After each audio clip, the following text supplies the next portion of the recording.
Assalamualaikum warahmatullahi wabarakatuh. Saya akan meneruskan berkisah mengenai Lakarambau, dan pada bagian yang kedua ini saya akan mengisahkan kisah yang juga dikisahkan kepada saya selama dahulu riset lapangan dalam proses pengajuan Lakarambau Sultan Himayatuddin Muhammad Saidi sebagai pahlawan nasional. Saya bertemu dengan banyak orang, tokoh adat, para bela, para bonto yang membantu begitu baik menerima dan meluangkan waktu untuk kami secara dalam berbicara, dan saya ingin membagi kisah-kisah mereka itu sekarang karena sebagian dari yang dikisahkan, sebagian banyak ya dari yang dikisahkan oleh mereka itu tidak pernah mungkin sebelumnya kita dengar, tidak pernah sebelumnya tercatat di buku-buku, dan kemudian kita bisa membacanya. Saya ingin berkisah mengenai satu orang perempuan yang punya jasa sangat besar dalam mendidik dan membentuk karakter seorang tokoh yang kemudian kita mengenalnya sangat kuat menentang Belanda, Sultan Himayatuddin Muhammad Saidi, yang dinamai kecilnya itu Lakarambau. Pada bagian yang sebelumnya, yang pertama saya sudah sedikit berbicara mengenai masa kelahiran dan dinamika relasi orang tua Lakarambau yang itu sebenarnya menjadi bagian dari ia diproses.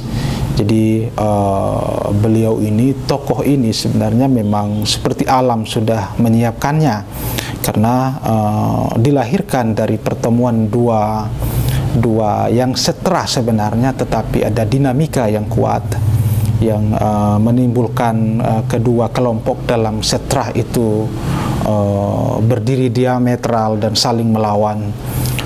Kita melihat dan membaca bagaimana hubungan antara Sang Nyai Mbela-Mbela, kakeknya Laumati, ya, bapaknya Laumati, dengan Sultan Mardan Ali, bapaknya Waode Safura, yang keduanya adalah kakeknya Lakarambau. Keduanya sebenarnya adalah paman dan kemenakan, tetapi kemudian oleh sebab politik, oleh intrik politik mereka diperkelahikan, dan sebuah kejadian kemudian menjadikan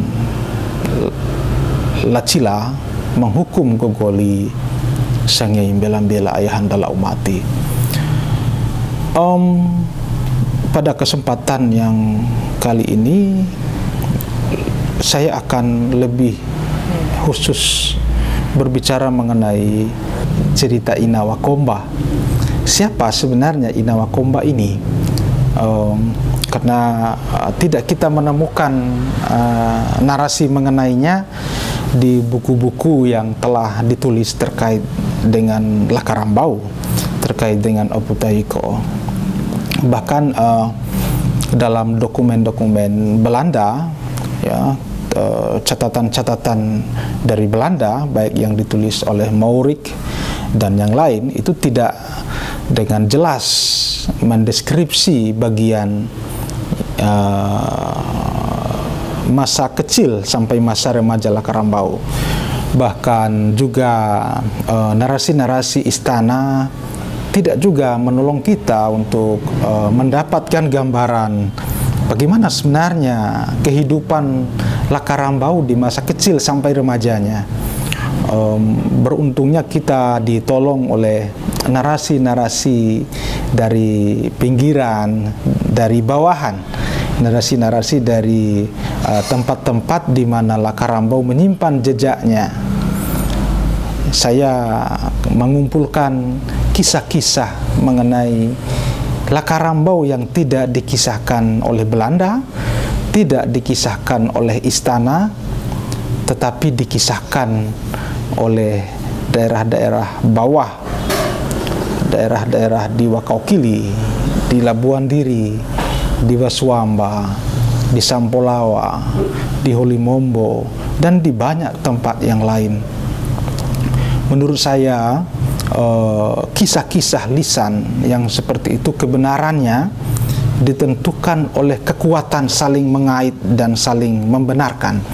Misalnya kisah mengenai Lakarambau di Labuan Diri itu tidak berbeda seperti yang dikisahkan di Wakaukili, tidak berbeda seperti yang dikisahkan di Wasuamba, tidak berbeda seperti yang dikisahkan di Holimombo, tidak berbeda seperti yang dikisahkan di Sampolawa.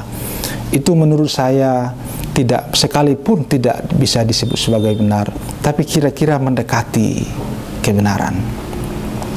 Dan satu cerita yang diceritakan hampir sama oleh seluruh komune adat itu mengenai perempuan yang kemudian kita lebih mengenal namanya, nama samarnya adalah Ina Wakomba. Siapa Ina Wakomba sebenarnya? Saya juga awalnya bingung dan tidak menemukan simpul penaut mengenai kisah Ina Wakomba, karena di Wakaukili pun tidak dengan detail dikisahkan, kecuali diceritakan oleh Bonto dan perangkat adat Wakaukili bahwa Ina Wakomba ini adalah seorang yang tidak mempunyai anak, nama suaminya adalah Lameko, dan beliau mengambil Lakarambau sejak dia masih oroknya, sejak dia baru dilahirkan, ya, karena Lakarambau itu bertukar kehidupan dengan ibunya. Ketika dia dilahirkan, ibunya mendahului meninggal dan dia memulai kehidupan. Dan Ina Wakomba lah yang kemudian datang mengambilnya dan membawanya ke satu tempat yang kemudian kita mengenal di Wakaukili. Ada satu situs sampai sekarang, dan teman-teman kalau ingin melihat ke sana bisa, tidak terlalu jauh, hanya mungkin sedikit agak mendaki, di namanya Tombuku Daci-Daci. Di situ ada situs makam, ada 3 nisan yang nyaris selahat antara Ina Wakomba, Lameko, dengan satu tokoh yang menurut orang Wakaukili adalah Lakarambau. Tetapi sebelum mengisah mengenai Ina Wakomba, saya ingin menjelaskan 3 makam itu. Kenapa Lakarambau banyak sekali makamnya? Ada di Siontapina, ada di Lawele, ada di Wakaukili, ada di Benteng Keraton Buton. Tokoh-tokoh yang punya makam banyak seperti itu menunjukkan kebesarannya. Dan di masa lalu setiap tokoh itu tempat dia meninggalkan daerah itu disebutlah sebagai makamnya dia di situ. Jadi yang dimaksud sebagai makam di Wakaukili itu sebenarnya adalah petilasan, tempat ketika Lakarambau meninggalkan Wakaukili menuju kembali pulang ke keraton untuk memulai apa yang menjadi hak anak-anak bangsawan untuk belajar agama. Jadi bukan dia meninggal di situ, tapi meninggalkan Wakaukili, bukan meninggalkan dunia. Dan di zaman dulu orang-orang biasanya mengambil tempat itu untuk menyusun yang namanya petilasan. Jadi petilasan itu tempat dia terakhir kali meninggalkan daerah itu. Bagaimana Ina Wakomba membawa Lakarambau? Saya menemukan kisah tidak di satu tempat, tapi di banyak tempat. Bagaimana Lakarambau menemui semacam ancaman untuk dia dicelakai. Jadi ada tengara bahwa sebenarnya ibunya tidak meninggal dengan wajar, tetapi ada satu muslihat yang kemudian memang dalam tanda petik dicelakai. Dan Lakarambau juga tampaknya ada upaya untuk dibuat seperti ibunya. Tapi datang Inawakomba dan dengan berani dia mendorongkan badannya untuk melindungi Lakarambau. Siapa Inawakomba sampai dia begitu berani dan menggentarkan orang-orang yang hendak mencelakai Lakarambau? Dia adalah bangsawan juga dan punya wibawa dan bahkan kehormatan yang besar. Dengan wibawa dan kehormatan yang besar itulah ia memperoleh pengaruh yang bisa itu menjadi bumper pelindung bagi Lakarambau. Dia mengambil Lakarambau keluar dari istana dan kemudian membesarkannya di Wakaukili. Sampai usia 15 tahun, Lakarambau pulang ke istana untuk belajar agama.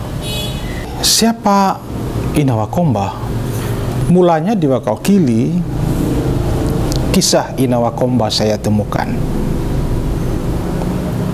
Di Wakaukili, Inawakomba disebut bersuamikan Lameko, dan setelah menikah cukup lama mereka tidak dikaruniai anak, sehingga mengangkatlah seorang anak yang kemudian kita mengenalnya Lakarambau. Siapa Inawakomba dan apa hubungannya dengan Lakarambau? Informasi yang saya dapatkan dari Wakaukili menyingkap hanya sedikit bahwa mereka masih kerabat, masih ada pertautan darah secara genealogi. Tetapi di Labuan Diri saya memulai menemukan titik terang. Siapa Inawakomba? Jadi menurut saya, kebenaran sebuah narasi lisan kolektif itu ditentukan oleh saling bertautnya kisah-kisah mereka dengan tanpa saling menyalahi, apalagi menyalahi. Jadi ada kenyambungan dari setiap cerita yang dikisahkan mereka. Kisah di Wakaukili itu saya menemukan sambungannya di Labuan Diri dan Waswamba, di mana di kedua tempat itu Inawakomba lebih detail dikisahkan. Menurut Ponto Labuan Diri, Inawakomba adalah Waodevau. Sesuatu yang juga saya dapatkan di Waswamba, di Kalende dan Lawele, di komune-komune adat yang kita mengenal mereka sangat dekat dengan Lakarambau, bahkan sampai hari ini masih menjaga ritual terkait Lakarambau. Ada memori kolektif yang terus mereka simpan, dan itu dikisahkan nanti ketika saat-saat ritual bagi Labuan Diri dengan Waswamba itu di Gunung Siontapina, bagi Lawele itu di Gunung Kopea, tempat Laumati, ayahanda Lakarambau bermakam. Sekalipun menemukan kisah yang saling bertaut seperti itu tidak kemudian meyakinkan saya untuk menerima bahwa itulah kebenaran. Saya harus mengujinya dahulu dengan membuka kembali nasab, di mana ada hubungan sedarah antara dua orang yang secara patrilinear, garis ayah itu berbeda terah. Lakarambau ayahnya Laumati yang adalah Tanai Landu, sedangkan Waodevau ayahnya adalah Laaravani Sepati Balu yang adalah Kumbewaha. Jadi dari garis bapak itu jelas tidak ada kenyambungan genealogi. Lalu saya coba memeriksanya dari garis ibu. Nah, disinilah saya menemukan pertautan itu. Laaravani selain dengan Waodevau punya anak laki-laki namanya Ladini Deng Malaba. Ladini ini adalah Sultan Buton yang ke-14, tepat sesudah Laumati. Jadi Ladini adalah suksesor Laumati. Ayahanda Lakarambau. Apa yang menjadi penaut antara Laumati dengan Ladini dan kemudian mengait Waodevau adalah istri Ladini Deng Malaba itu adalah Waodevau, anaknya Lacila Mardan Ali. Sementara istrinya Laumati itu adalah Waode Safura yang juga adalah anaknya Lacila, bersaudara dengan Waodevau, istrinya Ladini Deng Malaba. Tampaknya pertautan itulah yang kemudian membawa saya pada keyakinan bahwa cerita-cerita yang dikisahkan oleh perangkat adat di Wakaukili, di Labuan Diri, dan Wasuamba, di Tambalawele, Kamaru, Kalende, dan tempat yang lain, itu membawa simpulnya ke kesimpulan yang menurut saya kemungkinan benarnya besar, bahwa Waodevau lah Inawakomba ini.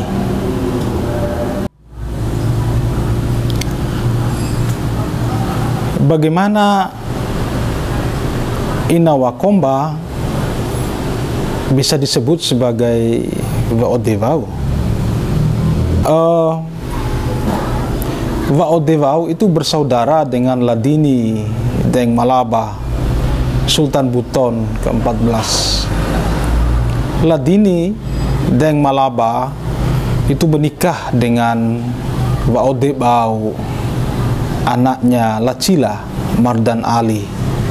Waodevau itu bersaudara dengan Waode Safura, ibunya Lakarambau. Jadi pertautan nasab itulah dari garis ibu Lakarambau yang kemudian membawa Inawakomba berani memasang badan untuk menjaganya, untuk melindunginya dari upaya-upaya dia dicelakai. Tetapi bisa kemudian timbul pertanyaan, karena pada sebagian orang Buton menyebut bahwa Waodevau kan tidak menikah. Siapa bilang Waodevau tidak menikah? Waodevau menikah, tetapi memang tidak mempunyai anak, kecuali hanya anak angkat. Waodevau menikah dengan Laode Sadikin, Yarona Kenipulu. Laode Sadikin atau Yarona Kenipulu itu adalah anaknya Laode Walanda, atau kita biasa mengenal nama aliasnya itu Bawa Bahana. Jadi sebenarnya mereka ini adalah bersepupu, karena Laode Walanda itu adalah saudaranya ayahnya Waodevau, tapi berlainan ibu juga mereka. Jadi Laode Walanda, Bawa Bahana punya anak namanya Yarona Kenipulu, atau Laode Sadikin yang kemudian menikahi Waode Wau, tetapi tidak mereka berketurunan.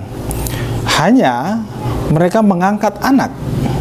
Salah satu anak yang diangkat adalah Lakarambau, dan seorangnya lagi yang namanya adalah Laode Sri Bidayan atau Lakina Suravolio, yang adalah anaknya Langkariri Oputasangia. Saudaranya Laode Sri Bidayan, Lakina Suravolio, itu adalah namanya Waode Rahima. Waode Rahima inilah yang mendapat gelar Balui Gunu, yaitu adalah permaisurinya Lakarambau.